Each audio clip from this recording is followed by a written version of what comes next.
فاضل بریلوی رحمۃ اللہ علیہ فرماتے ہیں کہ قیامت میں منظر اس طرح کا ہوگا کہ نبی پاک ہمارے آگے آگے چلیں گے اور ہمیں اللہ کی رحمت کی خوشخبری سناتے جائیں گے، اور جب حضور یہ خوشخبریاں سنائیں گے تو حضور کے لبھائے مبارکہ سے پھول گریں گے اور ہم ان کو اٹھاتے جائیں گے۔ فرماتے ہیں خود تو وہ تھوڑی دیر کے لیے روئیں گے اللہ کی بارگاہ میں کہ یا اللہ انہیں معاف کر دے، خود روئیں گے لیکن ہمیں ہنسا دیں گے۔ پیش حق مجدہ شفاعت کا سناتے جائیں گے، آپ روتے جائیں گے پر ہم کو ہنساتے جائیں گے۔ اور باغ جنت میں محمد صلی اللہ تعالیٰ علیہ وسلم، باغ جنت میں محمد مسکراتے جائیں گے، پھول رحمت کے گریں گے ہم اٹھاتے جائیں گے۔ حشر تک ڈالیں گے ہم پیدائش مولا کی دھوم، اور مثل فارس نجد کے قلعے گراتے جائیں گے۔ اور کیا ذوق بیان کیا، فرمانے لگے خاک ہو جائیں عدو جل کر مگر ہم تو رضا، دم میں جب تک دم ہے ذکر ان کا سناتے جائیں گے۔ جب تک سانسوں کی ڈوری چل رہی ہے، دم میں جب تک دم ہے ذکر ان کا سناتے جائیں گے۔ اللہ تبارک و تعالیٰ نے ہمارے محبوب کریم علیہ السلام کو دنیا میں بھیجا تو فرمایا یا ایھا الناس قد جاءکم برہان من ربکم، اے لوگو تمہارے پاس تمہارے رب کی دلیل آ گئی ہے۔ اللہ تبارک و تعالیٰ نے محبوب پاک علیہ السلام کو سراپا دلیل بنا کے بھیجا۔ باقی انبیاء کرام علیہم السلام کے پاس بھی اپنی نبوت کے دلائل کے طور پر بے شمار معجزات تھے، اور حضور کریم علیہ السلام کے تو پورے وجود کو ہی اللہ نے معجزہ بنایا ہے۔ اور نبی پاک صلی اللہ تعالیٰ علیہ وآلہ وسلم کی نبوت کی دلیلیں، حضور کے رسالت کے مستحکم دلائل جگہ جگہ آپ کو ملیں گے۔ سب سے پہلی چیز تو یہ سمجھنے والی ہے کہ نبی پاک علیہ السلام نے جس چیز کو سب سے پہلے اپنی نبوت کی دلیل کے طور پر بیان فرمایا وہ حضور کا کردار ہے، سیرت ہے، عمل ہے، حضور کا لوگوں کے ساتھ رویہ ہے۔ نبی پاک علیہ السلام کی تبلیغ کے 3 دور ہیں۔ ایک تو حضور نے اپنے قول سے تبلیغ فرمائی ہے، وہ 40 سال کی عمر سے محبوب نے اعلان فرمایا اور تبلیغ کی۔ اور ایک نبی پاک صلی اللہ تعالیٰ علیہ وسلم بالواسطہ حضور کی تبلیغ ہے جو آج تک جاری ہے۔ امت کے علماء، مشائخ، مبلغین حضور کے دین کو آگے پھیلا رہے ہیں، تو دراصل یہ بھی تبلیغ رسول پاک علیہ السلام ہی کی تبلیغ۔ اور ایک حضور کی تبلیغ کا دور ہے، حضور کی پیدائش سے لے کر ولادت مبارکہ سے لے کر حضور علیہ السلام کے اعلان نبوت تک۔ اس دوران نبی پاک نے جو تبلیغ فرمائی ہے وہ اپنے کردار سے فرمائی ہے۔ عرب کا وہ معاشرہ جو بڑا میلا کچیلا گدلا ہو چکا تھا، جس کے اندر سراسر مادہ پرستی کا زور تھا، جس کے اندر لوگ انسانوں کی خرید و فروخت کرتے تھے، جس کے اندر بیٹیوں کو زندہ دفن کر دیتے تھے، جس کے اندر جو آدمی جتنا زیادہ مضبوط ہوتا تھا اتنا زیادہ لٹیرا بن جاتا تھا، اس معاشرے کے اندر رسول کریم علیہ السلام نے 40 سال گزارے، اور اس طرح گزارے کہ جو بیگانے بھی تھے وہ بھی کہا کرتے تھے یہ صادق ہیں، یہ امین ہیں۔ اور جب حضور نے اعلان نبوت کیا تو فرمایا، یہ قرآن مجید کے لفظ ہے، فرمایا فَقَدْ لَبِثْتُ فِيكُمْ عُمَرًا مِّن قَبْلِهِ أَفَلَا تَعْقِلُونَ، میں تمہارے بیچ عمر کا ایک حصہ گزار چکا ہوں، تمہیں عقل نہیں ہے، شعور نہیں ہے۔ نبی کریم علیہ السلام نے اپنے کردار کو، اپنے عمل کو اپنی نبوت کی دلیل کے طور پر بیان فرمایا۔ وہ تو حضرت حلیمہ بھی فرماتی ہیں نا، جب میں نبی کریم علیہ السلام کو اپنے گھر لے گئی تو میرا اپنا بچہ بھی دودھ پیتا تھا، 2 میرے بیٹے ہو گئے، ایک میری یہ نسبی اولاد اور حضور میری رضائی اولاد۔ تو کہتی ہیں جب میں کریم محبوب علیہ السلام کو اپنے سینے سے لگاتی تھی تو حضور میرے ایک پستان سے دودھ پیتے تھے اور دوسرا اپنے بھائی کے لیے چھوڑ دیا کرتے تھے۔ یہاں سے رسول کریم علیہ السلام نے کردار کے ذریعے تبلیغ، اور پھر اعلان نبوت سے پہلے ایک تنظیم عرب کے جوانوں پر، عرب کے سرداروں پر مشتمل بنائی گئی، جس میں نبی کریم علیہ السلام نے بڑا حصہ لیا سرکار نے، اور بڑے اہم لوگوں کو شعور حضور نے عطا فرمائے، وہ اس جماعت کا فیصلہ تھا کہ ہم سارے جوان، سارے بڑے لوگ ملیں گے۔ یہ حضور کے اعلان نبوت سے پہلے کی بات ہے۔ ہم بڑے لوگ ملیں گے، کسی بڑے کو کسی چھوٹے پر ظلم نہیں کرنے دیں گے، کسی آدمی کو کسی غریب کا حق نہیں کھانے دیں گے۔ حضور علیہ السلام نے نا اپنی کردار سے، اپنے عمل سے، اور آپ کا جو عمل ہوتا ہے نا وہ اصل ہوتا ہے۔ ایک ہوتا ہے آپ کوئی بات کرتے ہیں اور ایک ہوتا ہے کہ آپ کوئی عمل کرتے ہیں۔ آپ جب عمل کرتے ہیں تو عمل کے ذریعے بھی لوگوں تک بات پہنچتی ہے کہ دراصل آپ کا اٹھنا بیٹھنا چلنا پھرنا کیا ہے۔ میرے رسول کریم علیہ الصلاۃ والسلام کا اٹھنا بھی ایک نبی کا، بیٹھنا بھی ایک نبی کا، بات کرنا بھی ایک نبی کا، معاملات زندگی کرنا بھی ایک نبی کا، لین دین کرنا بھی ایک نبی کا۔ ایک شخص کہتے ہیں میں نے اعلان نبوت سے پہلے حضور علیہ السلام سے کوئی چیز خریدی تھی اور میں نے عرض کیا تھا آپ یہاں تشریف رکھیں، میں پیسے لے کے آتا ہوں۔ میں 3 دن کے بعد آیا۔ دیکھو یہ بات کرنی کتنی آسان ہے، بولنی کتنی آسان ہے، پر 3 دن یہاں میرے بھائی کو کسی شخص کو 2 گھنٹے انتظار کرنا پڑ جائے تو لوگ کہتے ہیں الانتظار اشد من القتل، یہ تو قتل سے زیادہ تکلیف والا معاملہ ہے منتظر رہنا کسی کا۔ کہتے 3 دن کے بعد میں آیا تو میرے رسول کریم وہیں تشریف فرمایا، بس اتنا فرمایا یار تم نے مجھے بڑی تکلیف میں ڈال دیا، 3 دن ہو گئے یہاں رکے ہوئے۔ تو حضور نے اپنے کردار کو، اپنے عمل کو، اپنے معاملات کو سب سے پہلے اپنی نبوت کی دلیل کے طور پر پیش کیا۔ کسی نے کیا خوب کہا تھا کہ جو تیری جان کے دشمن ہیں وہ بھی کہتے ہیں، وہ جو تیری جان کے دشمن ہیں، بظاہر تو آئے ہیں نا ہجرت کی رات جان لے لے، لیکن امانتیں حضور کے گھر میں رکھی ہوئی ہیں، امانتیں کاشانہ نور پہ پڑی ہیں۔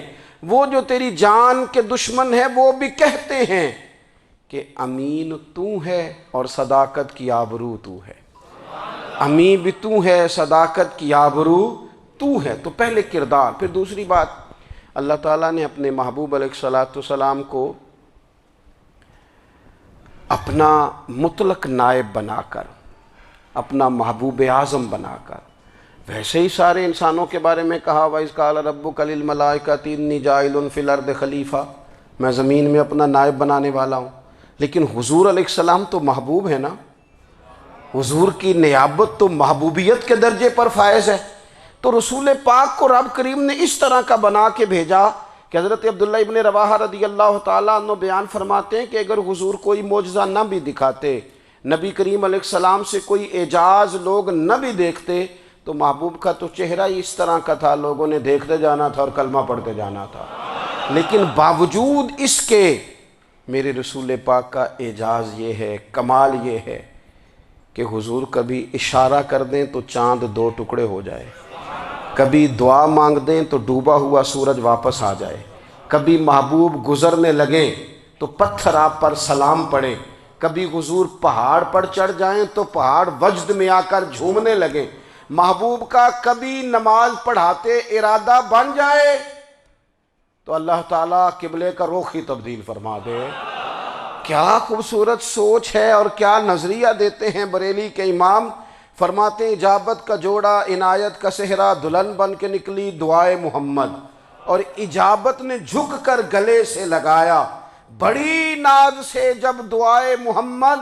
دیکھو خدا کی رضا چاہتے ہیں دو عالم، خدا چاہتا ہے رضائے محمد صلی اللہ تعالی علیہ وسلم۔ اور ایک مقام پہ فرماتے ہیں نائب دست قدرت پہ لاکھوں سلام، نائب دست قدرت پہ لاکھوں سلام۔ تو اللہ تعالیٰ نے نبی پاک صلی اللہ تعالی علیہ وسلم کو جو اعجاز۔ پھر ایک اور بات، حضور امی ہیں، دنیا میں آ کر محبوب نے کسی سے پڑھا ہی نہیں۔ میرے محبوب نے جتنا پڑھا ہے رب کریم سے ہی پڑھا ہے۔ الرحمن علم القرآن خلق الانسان، رحمان نے قرآن سکھایا پھر انسان بنایا۔ اللہ تبارک و تعالیٰ کی بارگاہ کرم سے حضور نے لیا۔ رسول کریم امی ہیں، یہ بھی حضور کی نبوت پر ایک بڑی دلیل۔ دیکھو ایک ہوتا ہے کوئی آدمی بچپن سے کسی چیز سے شغف رکھے اور جب اس کی عمر بڑی ہو جائے تو کہتے ہیں اس کا تجربہ بڑا ہو گیا ہے، یہ پہلے کچھ شعر کہتا تھا، کوئی ادبی جملہ کہتا تھا، تو اب اس کی یہ کام کرتے کرتے عمر بڑی ہو گئی ہے تو رسوخ حاصل ہو گیا۔ 40 سال کی عمر مبارک تک نبی کریم نے ایک شعر بھی نہیں کہا۔ حضور علیہ السلام نے کبھی کوئی ایسی بات، ویسے تو حضور کی ہر بات حکمت والی، لیکن جس کو عرب کے لوگ اپنے لہجے میں شاعری یا اپنے لہجے میں ادب کہتے تھے، وہ حضور نے بیان نہیں فرمایا۔ لیکن جب 40 سال کی عمر میں اعلان نبوت کیا تو پھر بڑے بڑے فصیح و بلیغ، بڑے بڑے سیانے طفیل بن عمرو کہتے ہیں کہ اس شخص کو بھی میں نے دیکھا جسے بڑا ناز تھا اپنی فصاحت اور بلاغت پر، اور جب وہ حضور کے پاس آیا اور اس نے آ کے کچھ باتیں کی تو محبوب خاموشی سے سنتے رہے، اور جب وہ چپ کر گیا تو میرے کریم نے صرف سورہ فاتحہ پڑھی۔ کبھی اٹھتا تھا، کبھی بیٹھتا تھا، کبھی غور کرتا تھا، کبھی دائیں جاتا تھا، کبھی بائیں جاتا تھا، پھر کہنے لگا بتاؤ نا کلام کس کا ہے؟ فرمایا اس رب کا، اس رب کا، اس رب کا جس کا میں رسول بن کے آیا ہوں۔ نبی کریم صلی اللہ تعالیٰ علیہ وسلم امی ہیں، لیکن حضور نے کائنات کے رازوں سے پردے ہٹا دیے، نبی کریم نے جینے کے سلیقے بتا دیے، حضور نے ہر شخص کو اس کے مقصد حیات سے آگاہ کر دیا۔ نبی کریم علیہ السلام نے وہ فلسفہ حیات بیان کیا کہ لوگوں کو صرف جینے میں ہی مزہ نہیں آیا، مرنے میں بھی مزہ آنے لگا۔ لوگ آگے بڑھ بڑھ کے جانیں پیش کرنے لگے، اپنی اولادیں قربان کر، جو فلسفیوں سے کھل نہ سکا اور نکتہ وروں سے حل نہ ہوا، وہ راز ایک طیبہ والے نے بتلا دیا چند اشاروں میں۔ محبوب کریم امی ہیں، لیکن حضور نے اس طرح دنیا کو سکھایا، اس طرح دنیا کو پڑھایا، اس طرح حضور نے علم کے چراغ اور دیپ روشن کیے کہ قیامت تک جسے روشنی ملے گی نا، اسے صرف دروازہ مصطفیٰ سے ملے گی، اسے رسول کریم علیہ السلام کے در دولت سے ملے۔ کچھ لوگوں نے کہا کہ یہ اپنے پاس سے آیات بنا کے لاتے ہیں، اپنے گھر میں بیٹھ کے دعوے کر لینا تو کوئی مشکل کام نہیں نہ ہوتا، سارے لوگ ہی کر لیتے ہیں۔ بلکہ وہ ہمارے ایک بزرگ کہا کرتے تھے، خیالی پلاؤ پکائیے ٹکی ہو کدے بھی کاٹ نہ پائیے، کیونکہ کون سا پیسوں کا ڈالنا ہے، زیادہ ڈالیں آپ اور زیادہ ڈالیں۔ بہت سارے لوگ ہیں آج بھی، کچھ لبرل ہیں بیچارے، کچھ دین بیزار طبقہ ہے، وہ کہتے ہیں جناب ہمیں تو جدید باتیں بتائیں، ہمیں تو نئے اسلوب کے مطابق لے کے چلیں، ہمیں تو او بھائی سن، میرے نبی پاک علیہ السلام نے فرمایا میرا قرآن کبھی پرانا نہیں ہوگا، اسے پڑھ کے دیکھ، اس کی جدت کا حسن دیکھ، یہ تو کھلا ہوا باغ ہے، تو ایک دفعہ اس کے قریب آئے گا تو خوشبو ملے گی، دوسری دفعہ آئے گا تو اس سے زیادہ تازی ملے گی، ایک دفعہ پھل کھائے گا تو مزیدار ہوگا اور دوسرا کھائے گا ہو سکتا ہے شکل ملتی جلتی ہو لیکن ذائقہ بڑا نرالا ہوگا۔ تو تو صحیح نا، جب کچھ لوگوں نے کہا یہ خود سے بنا کے آیات لاتے ہیں تو فرمایا وَإِن كُنتُمْ فِي رَيْبٍ مِّمَّا نَزَّلْنَا عَلَىٰ عَبْدِنَا فَأْتُوا بِسُورَةٍ مِّن مِّثْلِهِ، اگر تمہیں کوئی شک ہے اس میں جو ہم نے اپنے بندہ خاص میں نازل کیا ہے تو تم بھی اس جیسی ایک آیت بنا کے لاؤ۔ اور چلو چیلنج کھلا ہی دے دیا، فرما وَادْعُوا شُهَدَاءَكُم مِّن دُونِ اللَّهِ، اللہ اور اللہ والوں کو چھوڑ دو، تفسیری ترجمہ عرض کر رہا ہوں، یعنی صحابہ کو چھوڑ دو، حضور کے ماننے والوں کو چھوڑ دو، باقی ساری دنیا کے کافر اکٹھے ہو جاؤ، ایک آیت بس قرآن جیسی لے کے آؤ، ایک آیت لے کے آؤ، ان کنتم صادقین، اگر تم سچے ہو۔ جوانوں سنو،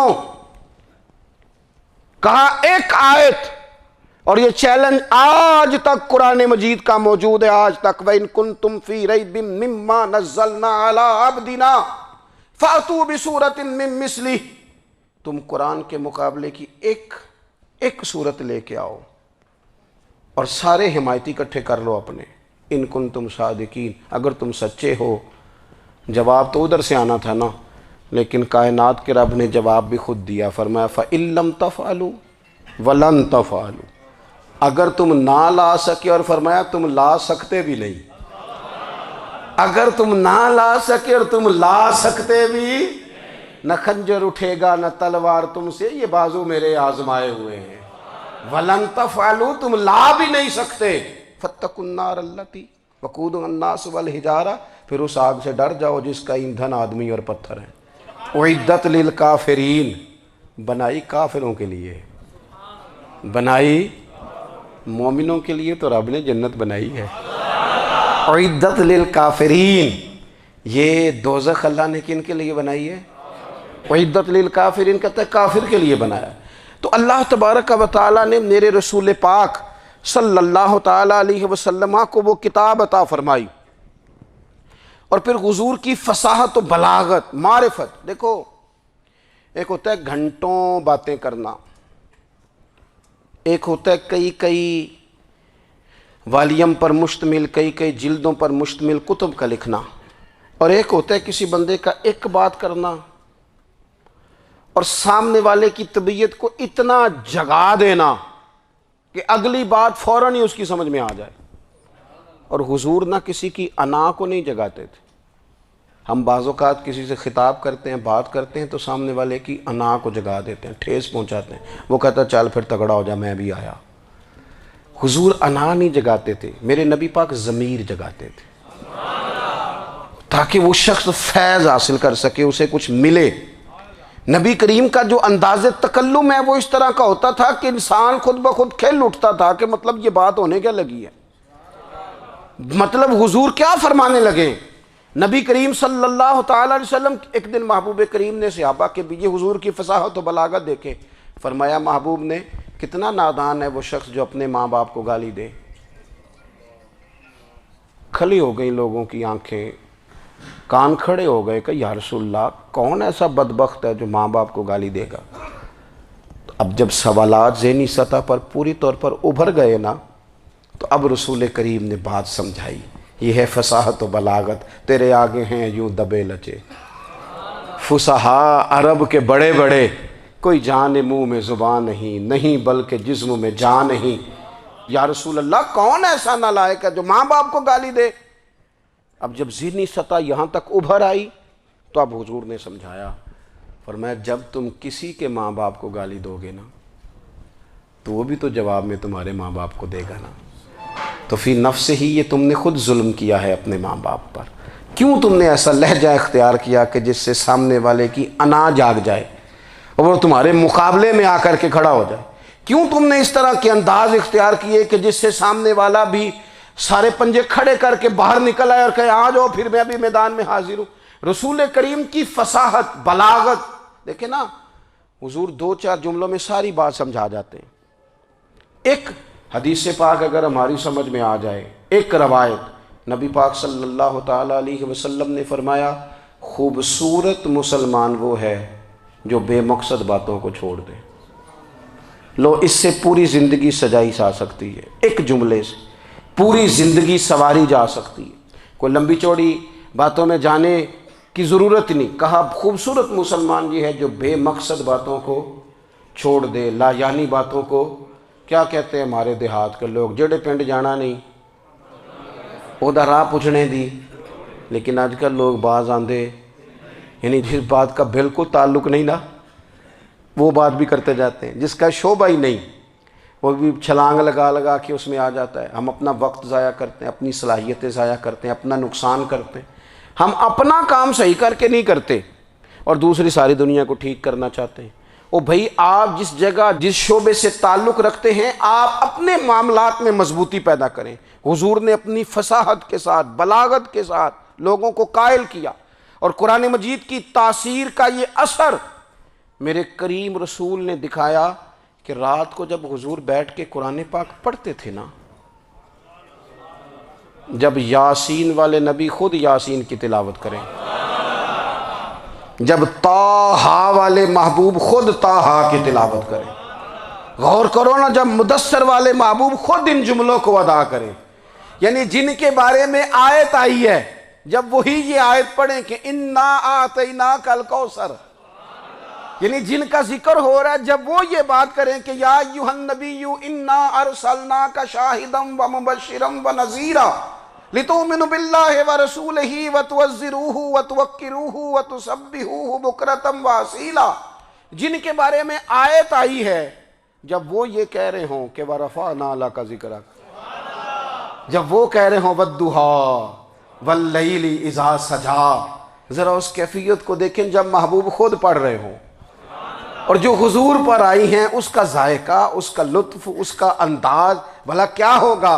حضور جب رات کو پڑھتے تھے نا قرآن پاک، تو جو پکے کافر تھے نا، ابو جہل جیسے لوگ، وہ بھی جھاڑیوں میں چھپ چھپ کے مدینے والے کی تلاوت سنا کرتے تھے، حضور کی تلاوت سنا کرتے تھے۔ یہی بہتر ہے کہ پردوں میں وہ پردہ پوش رہے، وہ اگر پردے ہٹا دے تو کسے ہوش رہے۔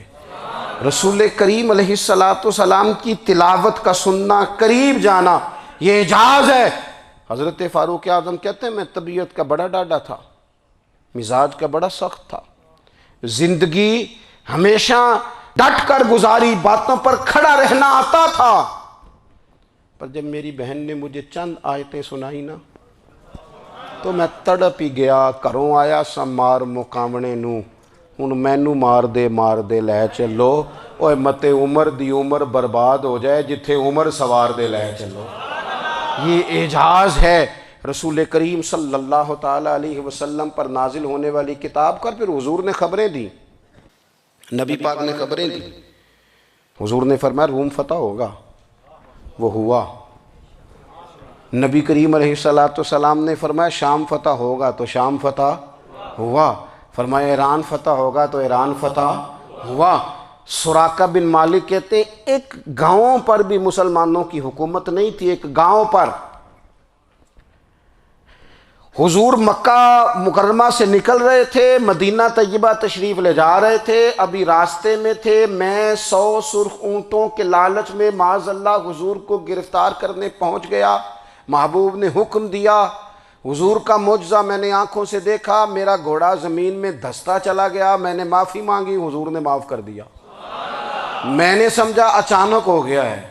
یہ منوانا بھی بڑا مشکل کام ہے۔ شجر و حجر پہچان گئے، انسان کی نظروں میں شاکی رہا۔ یہ کچھ ایسے لوگ ہیں جن کو منوانا توبہ توبہ، ماننے کو تیار نہیں، دیکھ دیکھ کے بھی ماننے کو تیار ہے نہیں، ماننے کو تیار ہی نہیں۔ کہتے ہیں کہ میں نے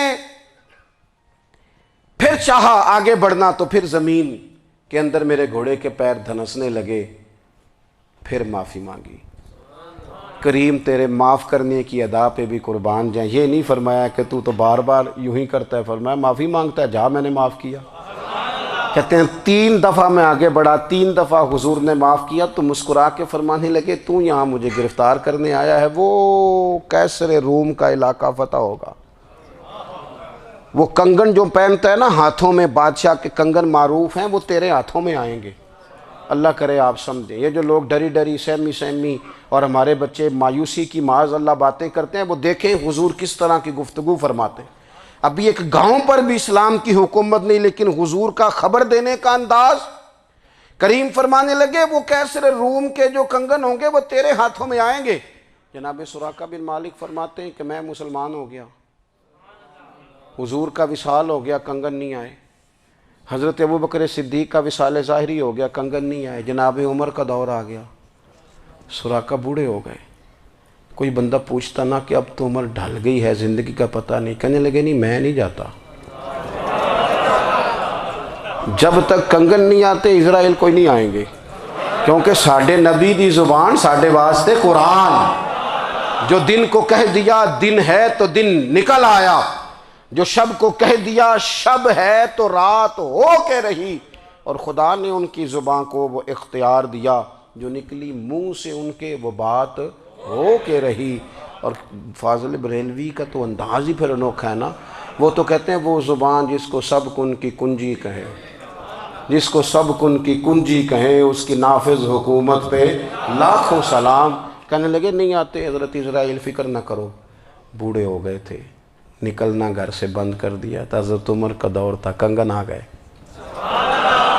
حضرت فاروق اعظم نے ان کے پوتوں سے، نواسوں سے، بچوں سے کہا جاؤ بلا کے لاؤ، کہا دادا جان بوڑھے ہیں، فرمایا تم کان میں کہہ دینا کنگن آ گئے، پھر تم دیکھنا تو صحیح۔ پھر حضرت سراقہ آئے، حضور نے جو خبریں دیں، نبی پاک علیہ السلام نے جو گزشتہ قوموں کے احوال بیان کیے، اور پھر میرے نبی پاک علیہ السلام نا دنیا میں عزتیں دینے آئے، عزتیں۔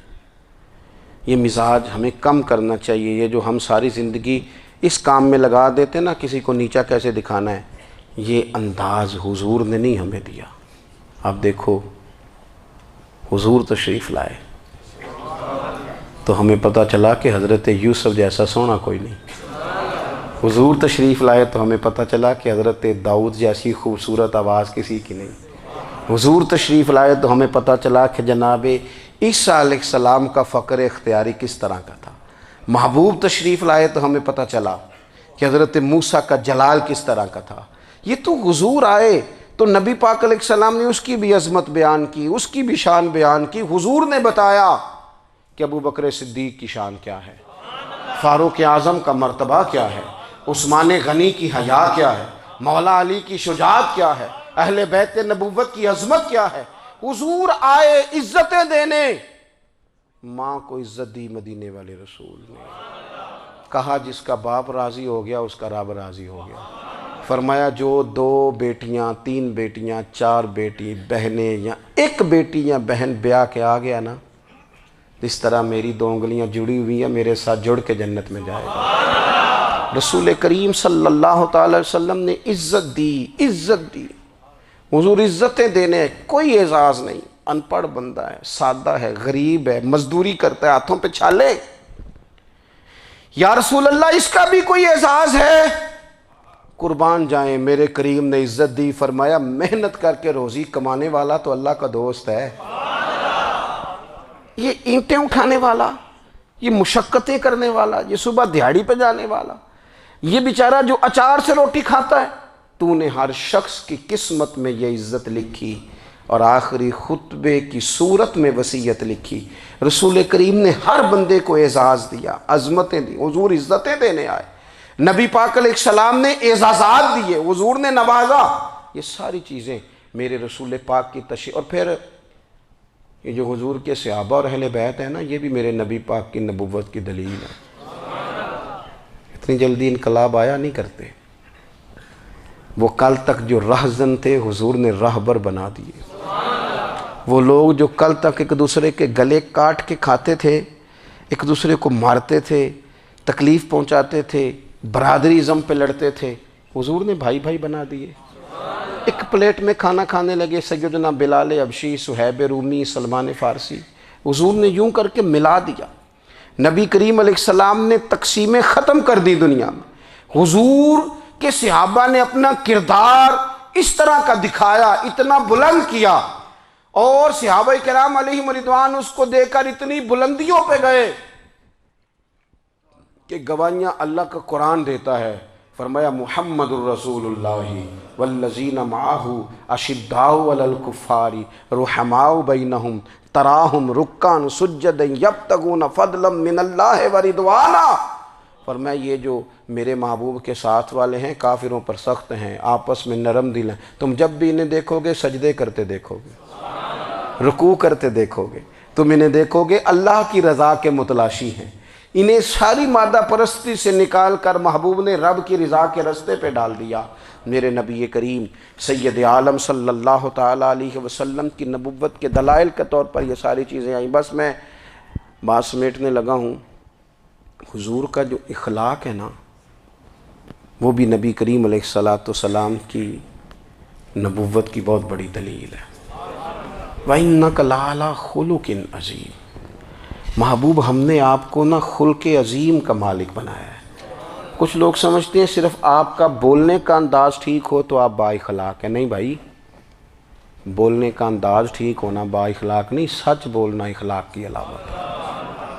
آپ کا حق بات کرنا اخلاق ہے، آپ کا صحیح گواہی دینا اخلاق ہے، آپ کا اللہ تعالیٰ کی طرف سے آزمائش آنے پر صبر کا مظاہرہ کرنا اونچا اخلاق ہے۔ رب نعمت دے تو آپ کا وجود ڈھلتا جائے شکر میں، یہ اخلاق ہے۔ رب کریم اگر آپ کو کسی وقت کسی آزمائش میں اپنی حکمت سے ڈالتا ہے تو عزت نفس کو برقرار رکھنا، خودداری کو برقرار رکھنا، یہ اخلاق۔ نبی پاک نے اعلیٰ ترین اخلاق کی بات بتائی، اعلیٰ ترین۔